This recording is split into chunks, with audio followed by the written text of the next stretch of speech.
As announced by Dr. Gilbert O. INOCENCIO during the stakeholders' convergence, the simulation of printed and digital self-learning modules as tool for distance learning modality in RIZAL High School was conducted from July 20 to 25. Its main objective was to ensure the effective implementation of distance learning in preparation for the school opening this coming August 24.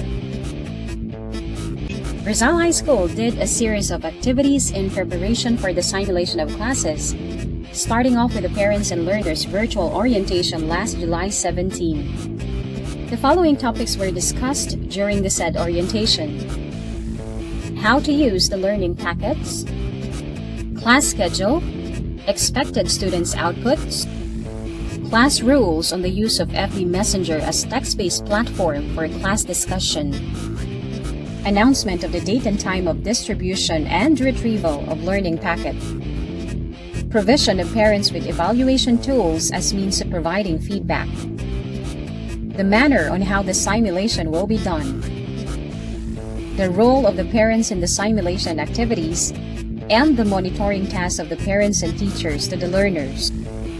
For those who are not able to join the virtual orientation, a hard copy of the said guidelines and a video clip for their reference were forwarded through their respective advisors during the distribution of simulation materials last July 18, 2020.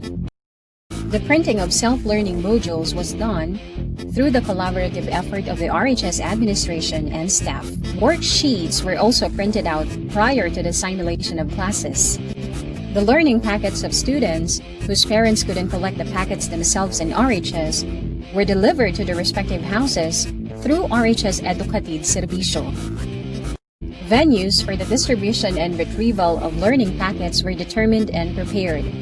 These were the MAE building, the RCE grounds, and the facade of the Alumni Hall. Parents were instructed to read the distance learning guide for them. Parents' consent were prepared and secured, along with a list of classes to be included in the simulation of distance learning. Class schedules were prepared. For printed self-learning modules, students were instructed to read and answer the module for 30 minutes. The remaining 30 minutes was allotted for text-based learning. For video lesson, 15 minutes was spent on watching the video lesson, 15 minutes to answer the digitized worksheet, and 30 minutes for text-based learning. For feedback purposes, parents and teachers' Facebook accounts and group chats were set to maintain close communication.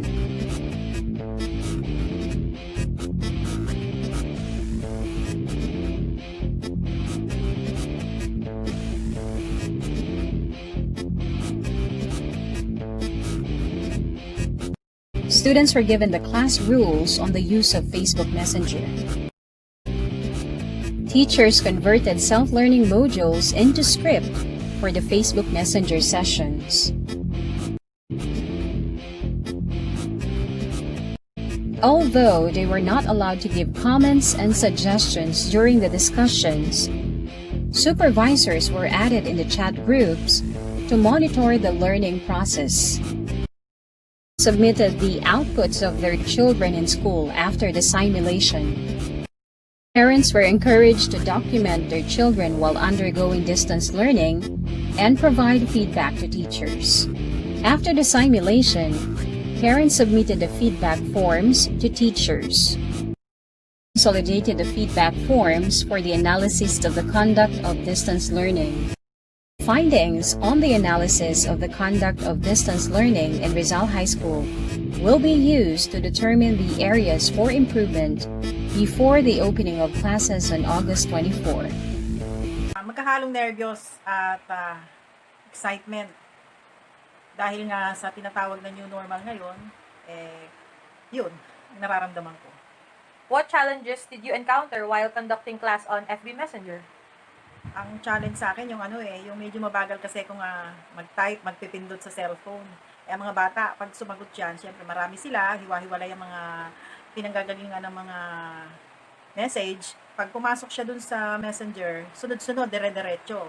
Kailangan, meron akong way na gawin para maputol ko yung kanilang pagsasend ng messenger through emojis, ganyan.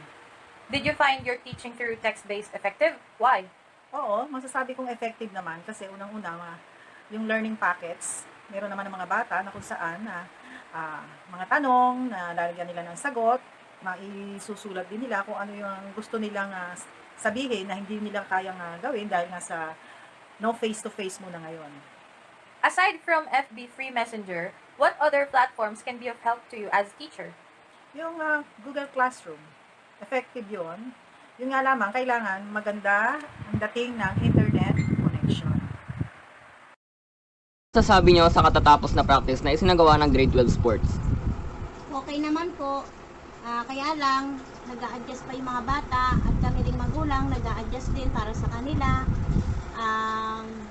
Iba pa rin yung sa room sila nag-aaral kasi kapag sa online lang, minsan mahina po yung signal. Minsan, nadidistract sila kasi may video okay sa kapitbahay, medyo maingay, hindi sila makapag-concentrate masyado sa kanilang pag-online classes.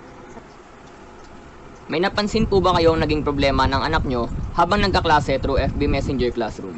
Opo, kasi nag-a-adjust po sila kung paano sila makakapag-concentrate mag-aral through online. Kasi iba pa rin po yung personal na nakakausap nila yung teacher about sa mga explanation ng mga pag-aaral nila. Kaya yung mga bata medyo nangangapa po sila kung paano nila isasaayos mabuti yung ganitong proseso po ng online classes. Paano nyo po pinaghahandaan ng nalalapit na pagbubukas ng klase? Gagabayan po namin yung aming mga anak. Gigisingin po namin ng maaga para makapag-prepare sila sa kanilang pag-aaral sa online classes. Sikasuhin ko muna po sila pakainin para may lakas sila sa kanilang pag-aaral. At syempre, habang sila nag-aaral, ginagabayan din namin kung may katanungan sila sa kanilang pag-aaral na hindi nila masyadong maintindihan. Nandito kami para magturo sa kanila kung naaayon doon sa kanilang pinag-aaralan.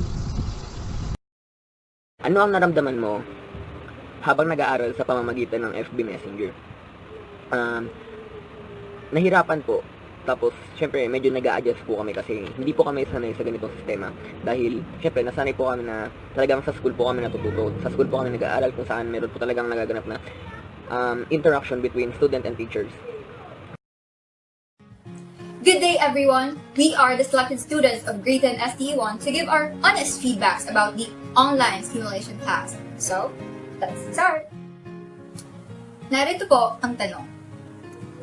Para sa amin, ang nararamdaman ko ay pagkalungkot dahil hindi naman lahat kami ay may access at may pang-allowance para sa data. Dahil nga chat-based, pwede ngang free, ngunit madalas nagsasend ng pictures ang mga teachers kung saan hindi makikita ng mga taong walang data. At ang flow of discussion ay through chat.